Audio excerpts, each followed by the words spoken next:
আমি মাহদি হাসান, বাংলাদেশ। আমি দিল্লি এয়ারপোর্ট থেকে বলছি। আমাকে প্রায় 40 মিনিটের মতো আমাকে পুলিশ কাস্টডিতে আটকে রাখা হয়েছিল, জেলে দিতে চেয়েছিল। আই ডোন্ট নো আমি কি করেছি। এবং আমি বারবার বলেছিলাম যে if I do any kind of illegal work, আমার দেশের সাথে কন্ট্যাক্ট করেন, এম্বাসির সাথে কথা বলেন, আমার কান্ট্রি গভর্নমেন্টের সাথে কথা বলেন। বাট কেউ কিচ্ছু শোনে নাই, তারা আমার সাথে খুবই বাজে আচরণ করেছে। আমাকে এখন রিলিজ করা হয়েছে এবং ইমার্জেন্সিতে আমাকে ইমিগ্রেশন দেওয়া হয়েছে। আমার 12:40 ফ্লাইট। আমি বাংলাদেশের মানুষকে বলবো যারা আমার জন্য টেনশন করেছেন, থ্যাংক ইউ এভরিওয়ান। এবং আমি এখন সেফ আছি এবং তাদের সাথে কথা বলেছি। এবং এখন তারা আমাকে অ্যাপ্রোচ করতেছেন যে তারা নাকি ভুল মানুষকে ধরেছেন, বাট তারা আমাকে এত বাজে অ্যাপ্রোচ করেছে। Even one of the police, they were abusing me physically, touching me. So এগুলো আমি বাংলাদেশে এসে বলবো একজন ইন্টারন্যাশনাল প্যাসেঞ্জার কিভাবে করা উচিত কিনা।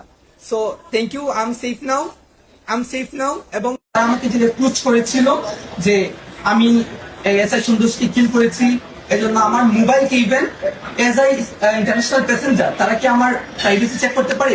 তারা ফোর্স করে তারা আমার ফোনকে আনলক করেছিল, আনলক করে আমার ফোন তারা চেক করেছে।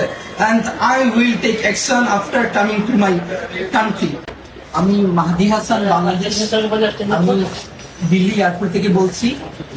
আমার সাথে যেসব ঘটনা হয়েছে এটা আমি বাংলাদেশে এসে প্রেস কনফারেন্স করে হয়তো আমাকে বলতে হবে, বাট আমি জানি না। আমার সাথে অনেকগুলো অকারেন্স হয়েছে এখানে। আমাকে প্রায় 40 মিনিটের মতো আমাকে পুলিশ কাস্টডিতে আটকে রাখা হয়েছিল।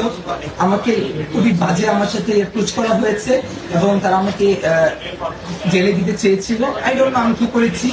এবং আমি বারবার বলেছিলাম যে if I do any kind of illegal work, আমার দেশের সাথে কন্ট্যাক্ট করেন, এম্বাসির সাথে কথা বলেন, আমার কান্ট্রি গভর্নমেন্টের সাথে কথা বলেন।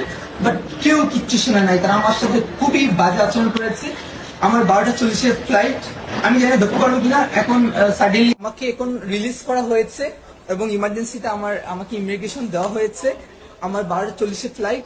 আমি বাংলাদেশের মানুষকে বলবো যারা আমার জন্য টেনশন করেছেন, থ্যাংক ইউ এভরিওয়ান।